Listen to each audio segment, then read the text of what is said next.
जय हिंद दोस्तों। कैसे हैं आप सभी स्टूडेंट्स? कैसी चल रही है आप सभी की तैयारी? आप सभी का स्वागत है हमारे परिवार शाक्या जी जीके क्लासेस में। तो जैसा कि आप सभी को पता है, हम एसएससी जीडी को टारगेट कर रहे हैं और एक 7:30 बजे बहुत ही शानदार मैथ की क्लास आती है। ठीक है, ये जो क्लास है वो आरपीएफ कांस्टेबल वालों के लिए भी इंपॉर्टेंट है और एसएससी जीडी वालों के लिए भी इंपॉर्टेंट है। ठीक है दोस्तों, आज हमारा ये प्रैक्टिस सेट तीसरा है, जिसके अंदर आज हम पीवाईक्यू क्वेश्चन देखेंगे। पीवाईक्यू है ना, प्रीवियस ईयर क्वेश्चंस, जो दोस्तों एसएससी जीडी के माध्यम से पूछे गए हैं। ठीक है, तो भाई आप लोगों को मैं बता दूं, इस क्लास के अंदर टोटल 20 क्वेश्चंस पूछे जाएंगे, जैसा कि एसएससी जीडी में पूछे जाते हैं। और आप इन 20 क्वेश्चंस में से कितने क्वेश्चन सही करेंगे वो आपकी तैयारी बताएगी। आज ये मानो कि आज आपका टेस्ट है। ठीक है, सभी भी टेस्ट के लिए तैयार है ना? आज आप लोग कितना स्कोर करोगे और कौन सा, इससे आपको ये एनालाइज होगा कि मेरा किस सब्जेक्ट में मतलब वीकनेस है और किस सब्जेक्ट में कमांड अच्छी बनी हुई है। तो आज की क्लास से आपको पता चलेगा, तो क्लास को पूरा अंत तक वॉच कर लेना और बहुत ही शानदार कंटेंट है आपके रिवीजन के लिए। पहला क्वेश्चन आपकी स्क्रीन पर है। चलिए, पहला क्वेश्चन आपकी स्क्रीन पर है। यदि p का p प्रतिशत 225 है तो p स्क्वायर का मान ज्ञात कीजिए। बहुत ही शानदार क्वेश्चन है, एसएससी जीडी के थ्रू पूछा गया क्वेश्चन है। ठीक है, तो उसने जैसा बोला मैं वैसे करेंगे। p का p प्रतिशत, p का p प्रतिशत कितना दे रखा है? 225। आप सभी को पता है ये भाग में इधर आके गुणा में आ जाएगा, तो p स्क्वायर, ये p और p गुणा हो जाएगा तो p स्क्वायर 22500। ठीक है, आप सभी को पता है ये स्क्वायर हटता है तो यहां पर ये रूट चढ़ जाएगा, है ना? तो 22500 ये किसका स्क्वायर होता है मेरे वीरों, बताएंगे आप लोग? गुरुजी ये जो स्क्वायर होता है वो 150 का स्क्वायर होता है। तो p का मान आपको पता चल गया 150, p की वैल्यू 150 पता चल गया आपको। अब उसने बोला तो p का स्क्वायर कितना होगा, तो आपको 150 का स्क्वायर निकालना, जो कि 22500 होता है। कितना होता है? 22500। तो किस ऑप्शन में 22500 है? जिस ऑप्शन में 22500 वही हमारा आंसर है। अगला क्वेश्चन आपके स्क्रीन पर है। सनी की आय सोनू की आय से 15% अधिक है और सोनू की आय मोनू की आय से 30% अधिक है। सनी की आय सोनू की आय से कितने प्रतिशत अधिक है, बताइए? बहुत ही शानदार क्वेश्चन है, अल्टीमेट क्वेश्चन है। ऐसे क्वेश्चन बनते हैं एग्जाम में, बताइए स्टूडेंट्स। आज की क्लास से आपको यह एनालाइज होगा कि आपके किस सब्जेक्ट से किस टॉपिक से क्वेश्चन गलत हो रहे हैं। मैं सभी टॉपिक से क्वेश्चंस लेके आया हूं जो भी इंपॉर्टेंट बनेंगे। मैं डेली ऐसे ही आपको एग्जाम तक प्रैक्टिस कराऊंगा और एक सिंगल सा भी क्वेश्चन आपके एग्जाम में गलत नहीं होगा, मैथ्स सब्जेक्ट से रिलेटेड। ठीक है, इसके बाद हमारी जीके जीएस की 8 बजे लाइव क्लास चलेगी, आपको ज्वाइन होना है। चलिए, एक तरफ सनी है जिसको मैं एस से डिनोट करूंगा, एक तरफ सोनू है जिसको मैं एस ओ से डिनोट करूंगा, और एक तरफ मोनू है जिसको मैं एम ओ से डिनोट करूंगा। चलिए, जैसा उसने कहा वैसा करेंगे। सबसे पहले कह रहा है कि सनी की आय सोनू की आय से 15% अधिक है। अगर आपको 15% की फ्रैक्शन वैल्यू पता है 3/20 तो मजा आ जाएगा भाई। सनी की आय सोनू की आय से 15% अधिक है। ठीक है, अगर मान लो सोनू की आय 20 है, तो ये जो सनी की आय से 3 अधिक है, यानी 3 अधिक यानी कि 23 होगा। बिल्कुल सही बात है गुरुजी। और सोनू की आय मोनू की आय से 30% अधिक है। 30% की फ्रैक्शन वैल्यू भी आप लोगों को भली भांति पता होगी कि गुरुजी 3/10 होता है। ठीक है, यदि मोनू की आय गुरुजी 10 है तो जो सोनू है वो इससे 3 अधिक है तो 13 हो जाएगा। अब बना लो रेशियो, इसको थोड़ा आगे खिसका दो, इसको आगे खिसका दो, बन गया रेशियो। ये आ गया 20 और ये आ गया 23। जितना उसने पूछा उन्हीं को सॉल्व करना, उसने हमें इन्हीं का मान पूछा, इसकी वैल्यू और इसकी वैल्यू पूछी हमें। ठीक है, तो इसको मल्टीप्लाई कर लो, कितना हो गया? 23। यहाँ पे 299 आ जाएगा, है ना? 299 और यहाँ पर 200 आ जाएगा। उसने क्या कहा? क्वेश्चन कह रहा आप सभी से कि आप तो मुझे सनी की आय मोनू की आय से कितने प्रतिशत अधिक है, इस सनी की आय इस मोनू की आय से कितने प्रतिशत अधिक है। साफ साफ दिख रहा है गुरुजी 99% अधिक है। किससे अधिक है? इस मोनू से। तो हमें 100% पे वैल्यू निकालनी है। तो साफ साफ पहला ही ऑप्शन मुझे तो दिख रहा है भाई। आप 99 को 2 से भाग करोगे तो पहले ही ऑप्शन आएगा 49.8%। अगला क्वेश्चन आपकी स्क्रीन पर है। क्वेश्चन आज कंटेंट में बहुत ही दम है, बहुत ही शानदार कंटेंट है आपके रिवीजन के लिए। थोड़ा कैलकुलेटिव है, लेकिन आपको इसको क्रैक करके निकलना है आगे। ठीक है, कंपटीशन टफ है तो ऐसे क्वेश्चन तो सॉल्व करने ही पड़ेंगे। दिनेश ने 300 रुपए प्रति दर्जन की दर से 12 दर्जन सेब खरीदे। वह प्रत्येक को 30 रुपए की दर से बेचता है, तो दिनेश को लाभ कितना प्रतिशत का है? बहुत ही अल्टीमेट क्वेश्चन है। इस क्वेश्चन को करने से पहले एक चीज ध्यान रखना, एक दर्जन में 12 केले होते हैं, बस ये ध्यान रखना। एक दर्जन में 12 केले होते हैं। एक दर्जन किसके बराबर होता है? 12 के। तो 300 दर्जन किसके बराबर होगा भाई? उसने कहा 300 रुपए। उसने क्या कहा? दिनेश ने 300 रुपए प्रति दर्जन, ये वर्ड देखो, प्रति दर्जन की दर से, है ना? तो 300 रुपए की कॉस्ट प्राइस निकालो, पहले टोटल सीपी निकालो भाई। एक बार आप लोग स्टूडेंट टोटल सीपी निकालेंगे, 300 को 12 से भाग करके टोटल सीपी निकालो एक बार आप। टोटल सीपी कितना रहा? 12 दूनी 24, 6 बचेगा, 12 पंचे 60। देख लो, 12 दूनी 24, 12 दूनी 24, 6 बचेगा 12 पंचे 60, यानी आपको सीपी पता चल गया, आपका सीपी पता चल गया 25 रुपए, और आपने सेल कितने में कर दिए 30 रुपए में। अब आप साफ साफ बताइए कि जब मैं कोई चीज 25 रुपए में खरीद कर लाया और मैंने अपने दोस्त को 30 रुपए में बेच दी तो मुझे तो घाटा हो गया। कितने का घाटा हुआ मुझे? 5 रुपए का घाटा हुआ। और किसके ऊपर होता है प्रॉफिट और लॉस? हमेशा कॉस्ट प्राइस के ऊपर होता है। और हमें प्रतिशत में वैल्यू पूछ रहा है, 20%। आंसर साफ दिख रहा है, 25 चौके 100 और 5 चौके 20। तो आप सभी को 20% आंसर दिख गया होगा। किस ऑप्शन में स्टूडेंट्स? 20% ऑप्शन नंबर बी में है। अगला क्वेश्चन आपके स्क्रीन पर है। साथियों आज का कंटेंट बहुत ही लाजवाब है आपके रिवीजन के लिए, तो क्लास में आप लोग बने रहेंगे अंत तक, एक एक क्वेश्चन को देखना है। क्लास पसंद आए तो क्लास को लाइक भी करना है स्टूडेंट, ठीक है। अभी तक आपने लाइक नहीं किया तो एक बार मेरे वीडियो क्लास को लाइक करिए और जितना हो सके क्लास को शेयर करिए अपने सभी मित्रों तक, ठीक है। एक पुस्तक के उसके अंकित मूल्य के 5/12 पर बेचने पर 50% की हानि होती है, तो पुस्तक के अंकित मूल्य और क्रय मूल्य का अनुपात कितना होगा? वेरी इंपॉर्टेंट क्वेश्चन है भाई, आरपीएफ कांस्टेबल वाले भी जरूर देखें, इंपॉर्टेंट क्वेश्चन है। देखो दोस्तों हमें पता है कुछ 3 चीजें होती हैं, सीपी होता है, सेलिंग प्राइस होती है और एमआरपी होती है, एमपी होती है, यानी क्रय मूल्य, विक्रय मूल्य और अंकित मूल्य। उसने पहले क्या कहा है कि अंकित मूल्य के, यहां से लाइन पढ़ो, अंकित मूल्य के 5/12 पर बेचने पर, यानी कि 12 रुपए पर बेचने पर, 5 रुपए पे बेचने पर, ये 12 रुपए किसकी प्राइस है? अंकित मूल्य की है, और 5 रुपए किसकी प्राइस है? सेलिंग प्राइस की है ना। बेचने पर उसको 50% की हानि हो रही है। अब आप मुझे बताइए कि हानि किस पर होती है? गुरुजी जो हानि होती है वो तो क्रय मूल्य पर होती है और इसकी फ्रैक्शन वैल्यू 1/2 होती है, 1/2 होती है ना। तो 2 रुपए की चीज को आप लोग कितने में बेच रहे हो? अरे मैंने ऊपर कहां लिख दिया रेशियो, ये रेशियो नीचे लिखना है मुझे। 1 मिनट यहां से थोड़ा सा रफ कर लूं ताकि क्वेश्चन इजिली बने अपन से, है ना। देखो ठीक है, यहां पर कितना था हमारा? यहां पर हमारा 12 रुपए था, है ना, और हमने बेचा कितने में? 5 रुपए में बेचा, ठीक है। अब उसने क्या कहा? उसने कहा है कि 50% की, ऐसा करने पर 50% की हानि हो रही, यानी कि 2 रुपए का 50% की हानि हो रही, यानी कि 2 रुपए का सामान था उसको आप 1 रुपए में बेच के आ गए। भाई 2 रुपए का सामान था उसको आप 1 रुपए में बेच के आ गए, है ना, यही तो बोला उसने। देखो उसने क्या कहा? अंकित मूल्य के 5/12 पर मैंने लिख दिया, ठीक है। ऐसा करने से उसको 50% की हानि, वो भी मैंने आपको दिखा दी कैसे हुई हानि, ठीक है। तो अब रेशियो बना लो, जैसा भी अपन अगला क्वेश्चन करके आए वैसे ही बना लो। 5 हमें पूछा कितना है? हमें किस किस की वैल्यू पूछी? अंकित मूल्य और किसकी? क्रय मूल्य की वैल्यू पूछी है। 5 और 7, 5 दूनी 10, तो 5, ठीक है। अंकित मूल्य और क्रय मूल्य की वैल्यू पूछी है, तो यहां पर कितना गया? 5 दूनी 10 और 12 एकम 12, 2 की टेबल से काट लो। हमें इन्हीं की तो रेशियो पूछा है, 2 पंचे 10 होता है और 2 छक्के 12 होता है। तो जो आंसर निकल के आया मेरे स्टूडेंट्स वो 5 और 6 का अनुपात आया, option number D. Ultimate question था, मजा आ गया भाई। क्लास को पूरा अंत तक वॉच कर लेना स्टूडेंट्स, यहां से आपको अपनी मिस्टेक्स का पता चलेगा कि आपका कौन सा टॉपिक वीक है। अगर साथियों अगर आप लोग डेडिकेट से प्रिपरेशन को कर रहे हैं दोस्तों, तो अगर आप डेडिकेट से पढ़ रहे हैं तो आपको पता चलेगा कि आज मैं मैथ का टेस्ट दे रहा हूं, 20 क्वेश्चन एसएससी जीडी में पूछे जाते हैं, उसी के अकॉर्डिंग अपनी तैयारी को एनालाइज करूंगा कि मेरा कौन सा टॉपिक वीक है और मुझे किस पर कमांड बनानी है, ठीक है। जिस दिन आप अपनी गलतियों को सुधारने लग गए उस दिन आपको सिलेक्शन लेने से कोई नहीं रोक सकता। क्वेश्चन 5, एक निश्चित धनराशि 8 वर्ष और 9 वर्ष के लिए 11% पर साधारण ब्याज का अंतर दे रखा है, तो वो धनराशि कितनी है? एसएससी जीडी में क्वेश्चन पूछे गए, आप देख सकते हैं, ठीक है। ये सभी क्वेश्चंस एसएससी जीडी में पूछे गए हैं, ठीक है। तो उसने आप सभी को पता है, आप सभी को एक कंसेप्ट पता है कि गुरुजी दर गुणा समय बराबर क्या होता है? साधारण ब्याज होता है, साधारण ब्याज होता है, ठीक है। एक दर 8% की दे रखी है और एक दर 9, एक समय दे रखा है 9, तो यहां पर आपको जो ब्याज मिल रहा है वो 72% का मिल रहा है, ठीक है। और एक राशि दे रखी है 9 वर्ष की और दूसरे एक साल दे रखा है 9 साल का और एक 11% की दर दे रखी है। अच्छा यहाँ पर तो 11% है ना। देखो दोस्तों उन्हें दर प्रतिशत दोनों का 11-11 दिया है, इसको सही से लिखो, जो दर प्रतिशत है उसने दोनों को 11 दिया। देखो 8 वर्ष के लिए पैसे लेता है 11% की दर पर, 9 वर्ष के लिए पैसे लेता है 11% की दर पर, ठीक है। तो दोनों की दर समान है, तो 8 गुणा 11, यहां पर उसको ब्याज कितने का मिला? 88% का, ठीक है। और यहां पर कितना मिल रहा है? 9 गुणे 11, यहां पर कितना मिल रहा है? 9 गुणे 11 यानी 99 रुपए का। तो यहां पर आपको साफ साफ अंतर दिख रहा है, कितने का अंतर दिख रहा है? 11 का अंतर। लेकिन वो कह रहा है 11 नहीं है, 132 का है, तो इस 11 की वैल्यू 132 दे रखी है।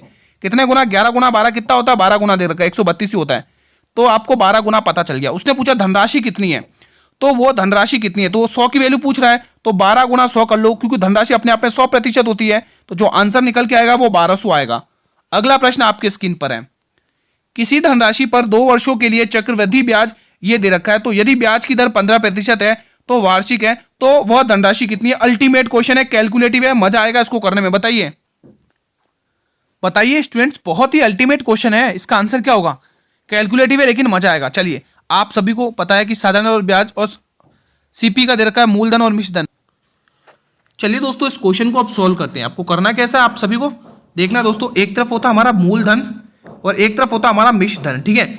अब दोस्तों उसने क्या कहा, 15% है, दर 15% है। 15% का फ्रैक्शन वैल्यू क्या होती है, 3/20। 15% की फ्रैक्शन वैल्यू अभी मैंने आपको बताई है कितनी होती है, 3/20। कितनी होती है, 3/20, यानी कि 20 की धनराशि पर 3 रुपए का ब्याज मिल रहा है। 20 की धनराशि पर 3 रुपए का यानी 23 का ब्याज मिल रहा है, ठीक है।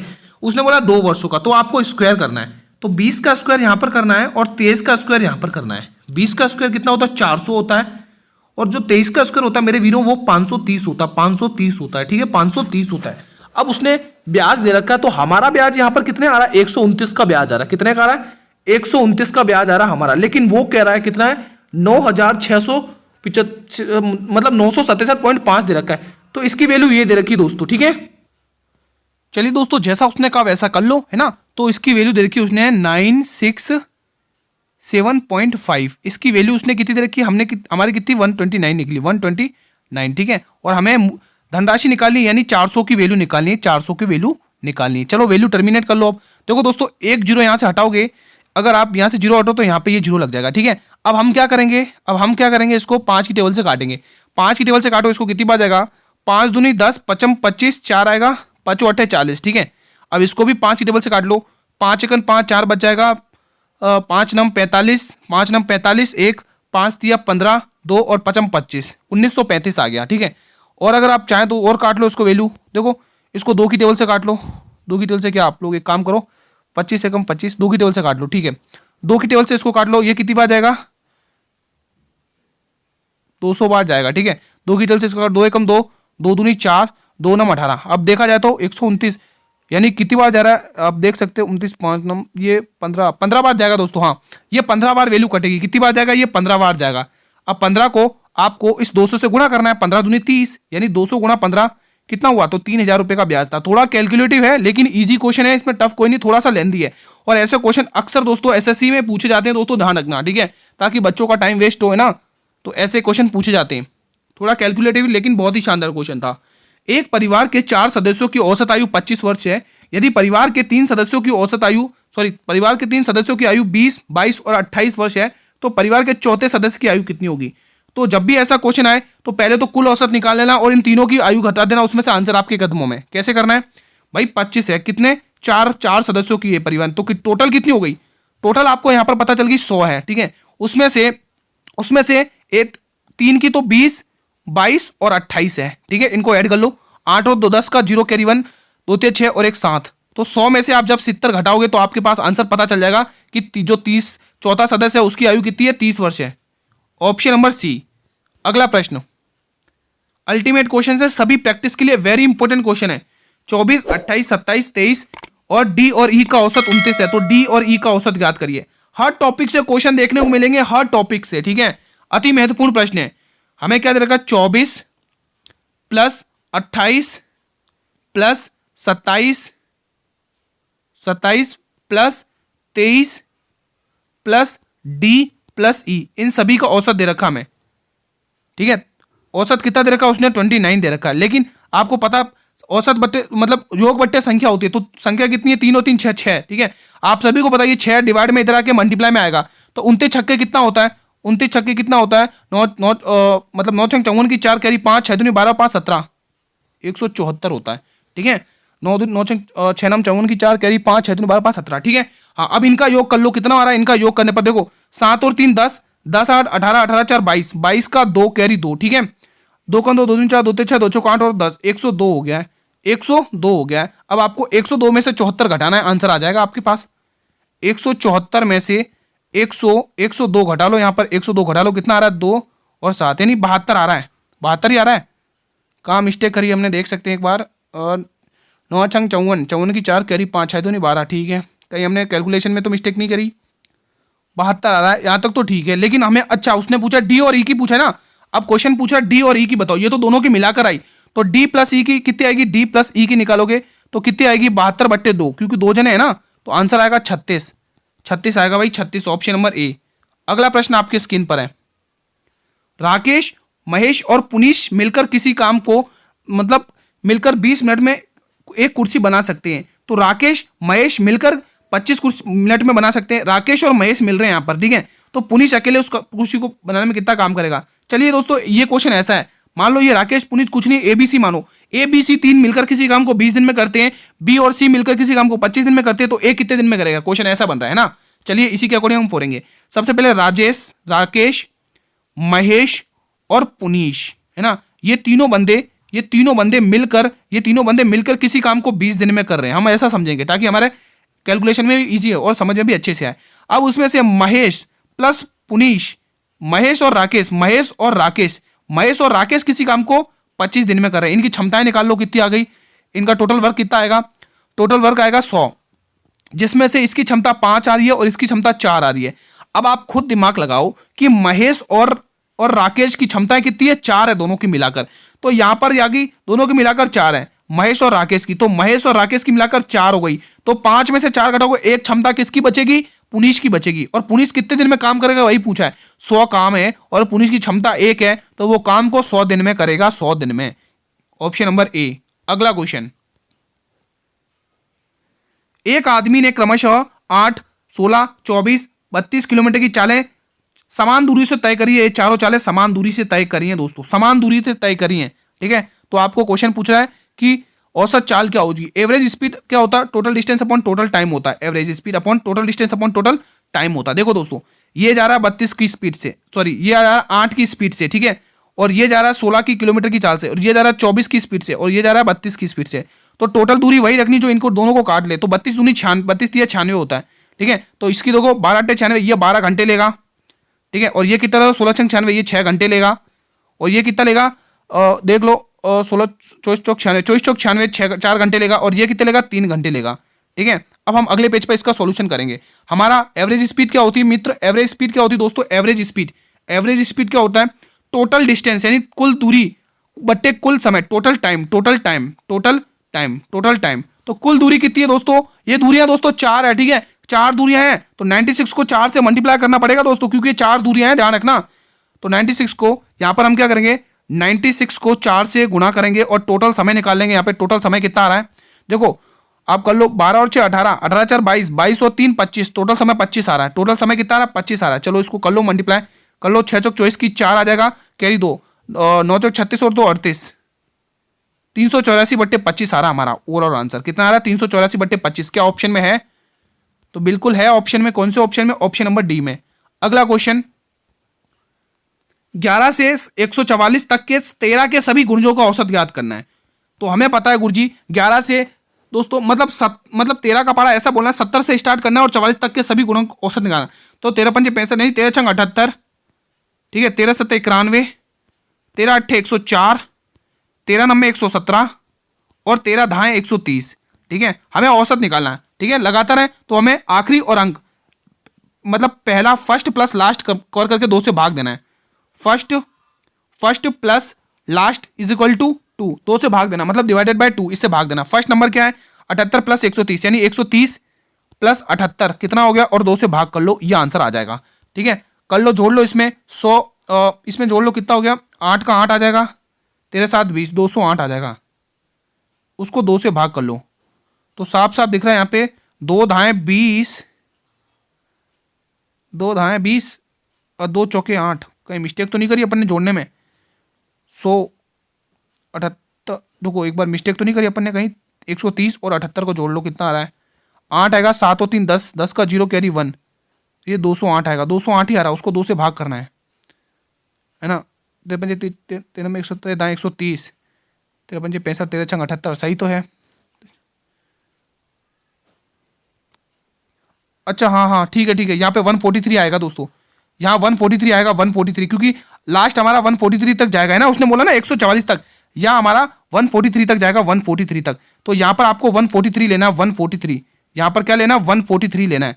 143 ऐड करो दोस्तों, 143 ऐड करेंगे दोस्तों अपन, क्या ऐड करेंगे, 143 ऐड करो, 143 ऐड करना है 78 में, ठीक है। तो यहाँ पर 143 में आपको कितना ऐड करना है, 78, कितना हो रहा है, 8 और 3 11 की 1 कैरी 1, 7 4 11 और 1 12 की 2 कैरी 1, यानी 221 हो रहा है। 221/2 करना है, तो कितना जा रहा है, कर लो 221/2 धाएं 20, 2 बचेगा,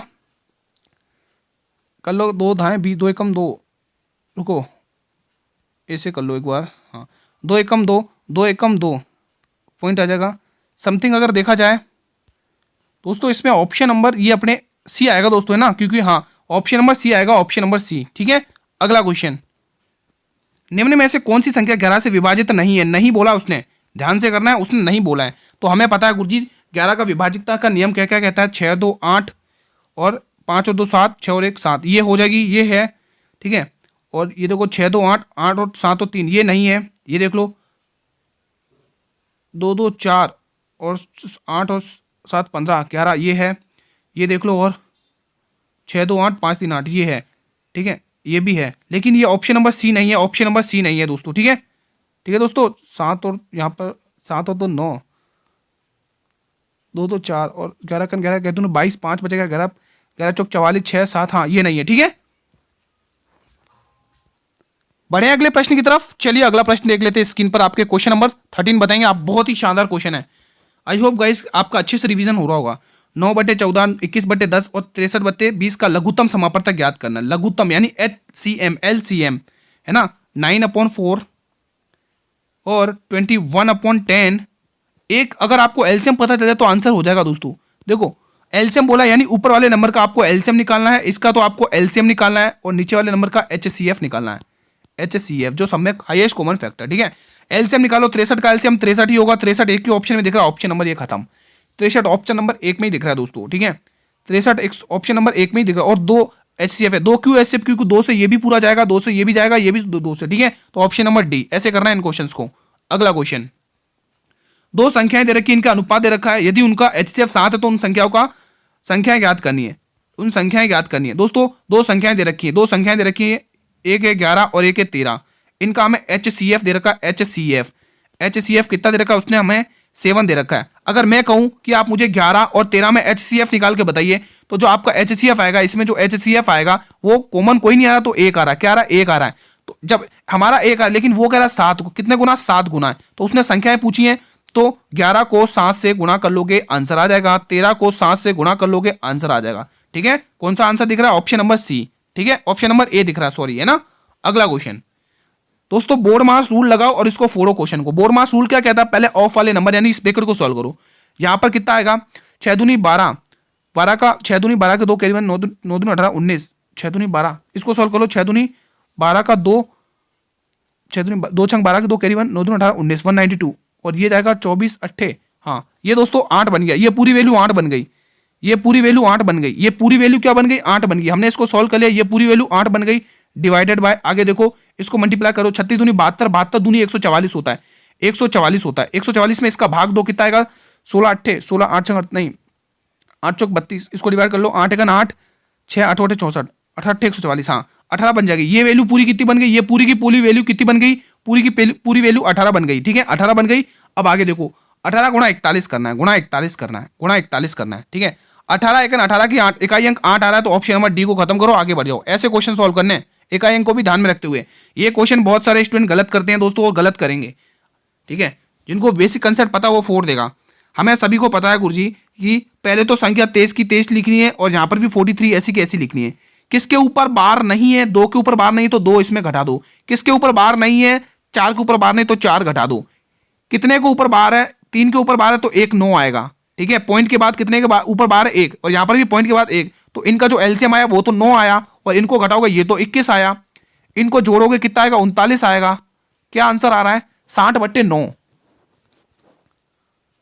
क्या आंसर आ रहा है? 60/9 आ रहा है, 60/9, 60/9। 3 की टेबल से काट लो, 20 तिया 60, 3/3 तिया 20, 20 आएगा यहाँ पे, 20 तिया 60 है ना, और यहाँ पर नीचे क्या आएगा? 3 आएगा, तो 20/3 आंसर आ रहा है, 20/3। अगला क्वेश्चन आपकी स्क्रीन पर है, क्वेश्चन 17।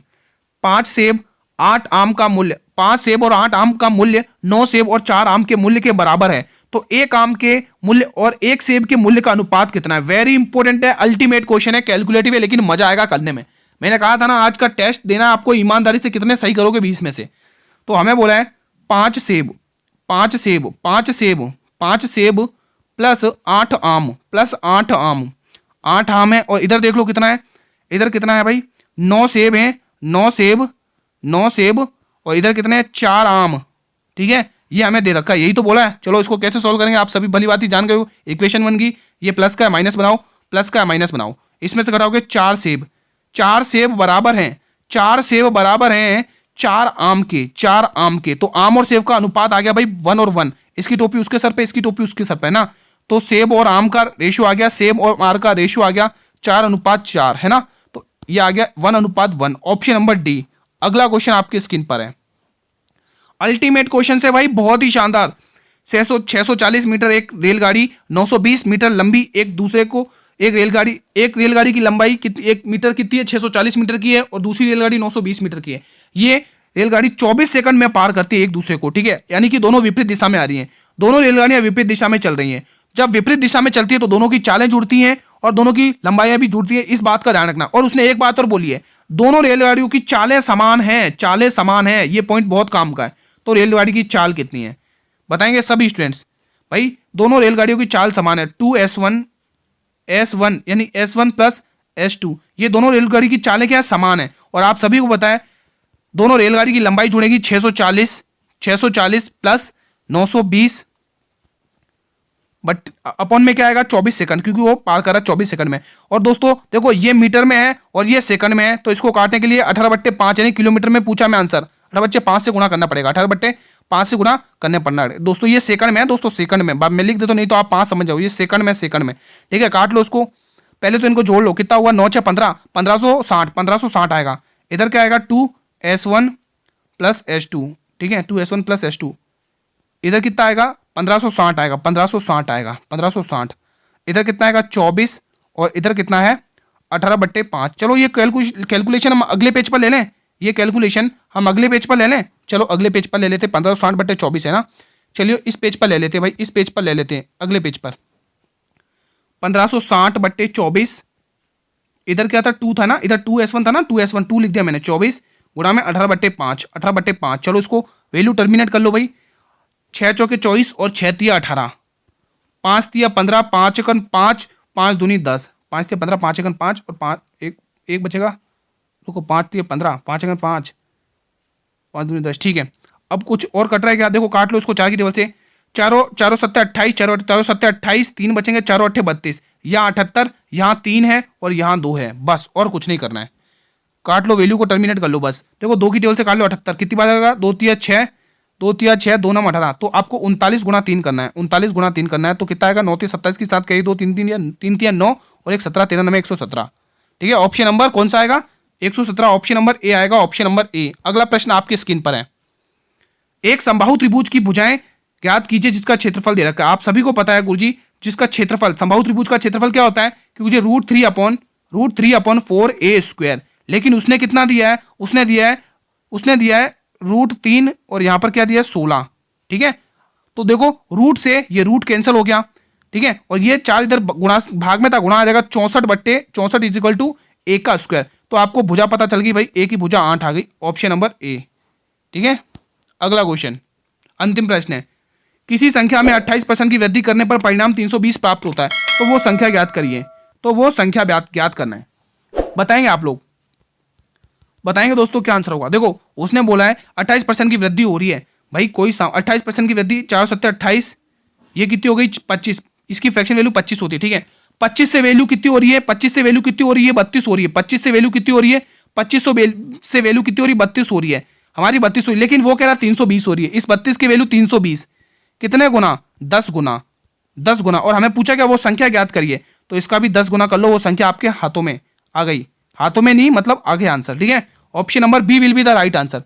अब आप लोग मुझे कमेंट करके बताएंगे कि आज की क्लास में आपने इन 20 में से, ईमानदारी से बताएंगे कि 20 में से कितना स्कोर किया, ईमानदारी से सभी मेरे वीर बताएंगे कि आप लोगों ने आज के प्रैक्टिस सेट में से 20 क्वेश्चन में से आपने कितना स्कोर किया। यह आपकी तैयारी है, आपने जितनी भी गलतियां करी है इस क्लास में, जिस भी क्वेश्चन से रिलेटेड, उस टॉपिक पर अपनी कमांड बनाइए, और नेक्स्ट जो कल पेपर आएगा प्रैक्टिस सेट 4, उसमें एक भी गलती नहीं करोगे, अपने आप से प्रॉमिस करो। अभी आप जो गलती करी उनको रिवीजन करोगे, और नेक्स्ट कल जो पेपर आएगा प्रैक्टिस सेट 4, उसमें गलती नहीं करेंगे आप लोग, ठीक है। क्लास पसंद आई हो, सेशन पसंद आया हो तो सेशन को लाइक और जितना हो सके सेशन को शेयर करिए। और आरपीएफ कांस्टेबल वालों को भी ये क्लास देखनी है, ये ना सोचे कि हमें नहीं देखनी है, क्योंकि एग्जाम कंडक्ट टीसीएस कंपनी ही करवाएगी। साथियों अगर चैनल पर नए विजिट करें आप लोग तो चैनल को सब्सक्राइब कर लेना और बेल नोटिफिकेशन को भी प्रेस कर लेना, ताकि जब भी नई क्लास लेके आऊं तो यूट्यूब सबसे पहले नोटिफिकेशन आपको ही भेजेगा। इसके पीडीएफ मिल जाएगा आपको टेलीग्राम ग्रुप पर रिवीजन के लिए। रिवीजन के लिए टेलीग्राम ग्रुप पर पीडीएफ मिल जाएगी दोस्तों, रिवीजन के लिए टेलीग्राम ग्रुप पर पीडीएफ मिल जाएगी। ठीक है, हमारे टेलीग्राम चैनल का नाम भी शाक्या जी जीके क्लासेस है। ठीक है, इसके बाद दोस्तों जीके जीएस की लाइव क्लास आएगी 8 बजे, आपको जुड़ना है। 8 PM पर लाइव क्लास आएगी जीके जीएस की, आप सभी को जुड़ना है। डेली हम 8 बजे लाइव आते हैं और डेली क्लास लेते हैं आपके एग्जाम के पॉइंट ऑफ व्यू से। कल साथियों इसी टाइम पर मिलेंगे एक और नई प्रैक्टिस सेट के साथ, एक और नए धमाकेदार जोश के साथ। तब तक मेरे वीरों, जय हिंद, जय भारत, वंदे मातरम। धन्यवाद दोस्तों।